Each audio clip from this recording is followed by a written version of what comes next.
তোরা কি করে স্কুল এলি রে? সকালবেলায় স্কুল করে দিয়েছি, আসতে খুব প্রবলেম হচ্ছে, চারিদিকে এত কুয়াশা কি আর বলবো। হ্যাঁ রে পল্টু, তুই ঠিকই বলেছিস, স্কুল আসতে না সত্যি করে খুব প্রবলেম হচ্ছে। এ স্যার এসেছে, সবাই চুপ কর। Good morning sir.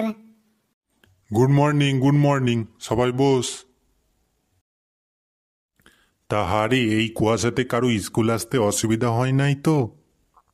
হ্যাঁ স্যার, সবাই কষ্ট করে এলাম, সবার আসতে খুব অসুবিধা হয়েছে স্যার। স্যার আমি তো কুয়াশাতে কিছু দেখতে পাই নাই, ভুল করে স্যার আমি একজনাদের গোয়াল বাড়িতে ঢুকে পড়েছিলাম। কিরে কটা, তোর কোনো অসুবিধা হয় নাই তো? হ্যাঁ স্যার হয়েছে।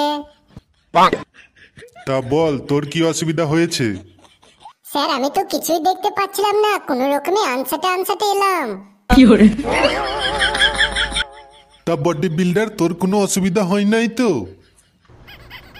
হ্যাঁ স্যার হয়েছে। তা কি অসুবিধা হয়েছে বল শুনি।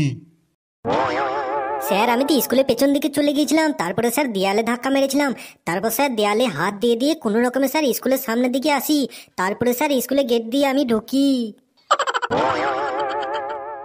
কিরে তোর কোনো অসুবিধা হয় নাই তো? হ্যাঁ স্যার হয়েছে। তা বল কি অসুবিধা হয়েছে শুনি।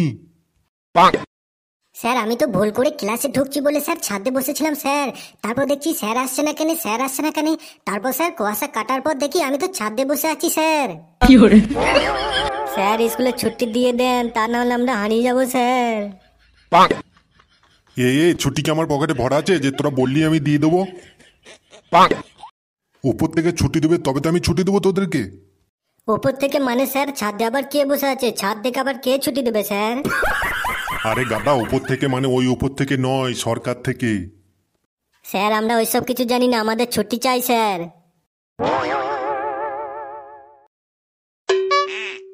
মাস্টার মশাই, প্রিন্সিপাল আপনাকে একটা নোটিশ দিল।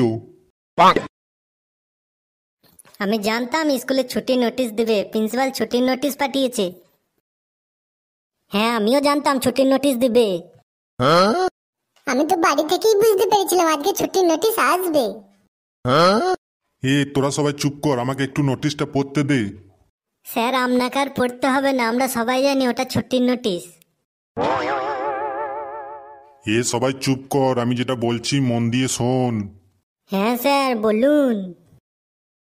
স্যার নোটিশ পড়া হয়ে গেছে, তাহলে আমি নোটিশটা নিয়ে যাচ্ছি। হ্যাঁ নিয়ে যান, পড়া হয়ে গেছে। তোদের ফিস বাকি আছে তাই নোটিশ পাঠিয়েছে। তোরা এখনো ফিস দিস না কেন রে? স্যার আমাদের পড়াই মনে থাকে না, তাহলে ফিজের কথা কি করে মনে থাকবে? আমার সাথে ইয়ার কি মারিস না।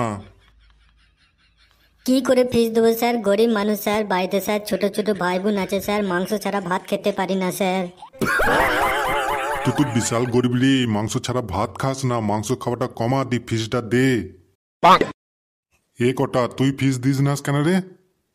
স্যার অনেকদিন ধরে পাতলা পায়খানা হচ্ছিল স্যার, তাই ওষুধ কিনতে কিনতে সব পয়সা শেষ হয়ে গেছে স্যার। কেন রে পাতলা পায়খানা হচ্ছিল কেন রে, কি এত খেয়েছিলিস? স্যার মেলা গিয়ে 200 টাকা ফুচকা খেয়েছিলাম স্যার, দিয়ে স্যার বাড়ি এসে খুব পাতলা পায়খানা হচ্ছিল স্যার, থামছিলই না, দিয়ে স্যার ওষুধ কিনে কিনে সব পয়সা শেষ হয়ে গেছে স্যার। কেন রে এত ফুচকা খেলি কেন রে? স্যার লোভ সামলাতে পারি না।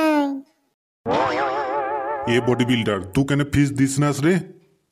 স্যার আমি মেলা গিয়েছিলাম, দিয়ে স্যার নাগরদোলায় চেপেছিলাম, দিয়ে স্যার নাগরদোলা জোরে জোরে ঘুরছিল স্যার, দিয়ে আমার পকেট থেকে সব পয়সা উড়ে পড়ে যায় স্যার, দিয়ে নাগরদোলা থামতে থামতে সবাই পয়সাগুলো কুড়িয়ে নিয়ে আইসক্রিম কিনে খেয়ে নেয় স্যার।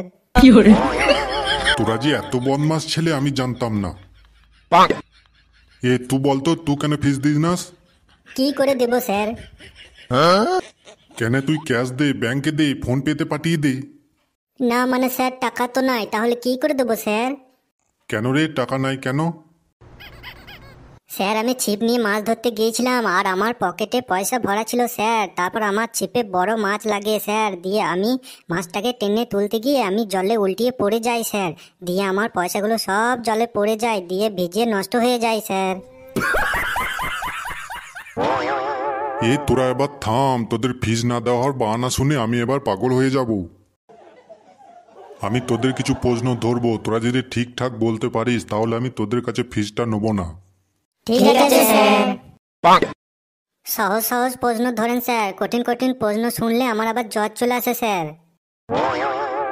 ঠিক আছে, বেশি কথা বলিস না। আমি যে যে প্রশ্নগুলো ধরবো সেগুলি যদি ঠিকঠাক বলতে পারিস তবেই কিন্তু আমি তোদের ফিসটা ছাড়বো। স্যার আপনি শুধু প্রশ্ন ধরুন, তারপর দেখুন আমরা কেমন ঝপ্পাঝপ উত্তর দিই। কটা বলতো, ধর তুই আম পাড়তে গেলি এবং 20টা আম পেলি, তোর কাছ থেকে কেউ 5টা আম নিয়ে নিল, তাহলে তোর কাছে আর কটা আম থাকবে? 20টা আম থাকবে স্যার।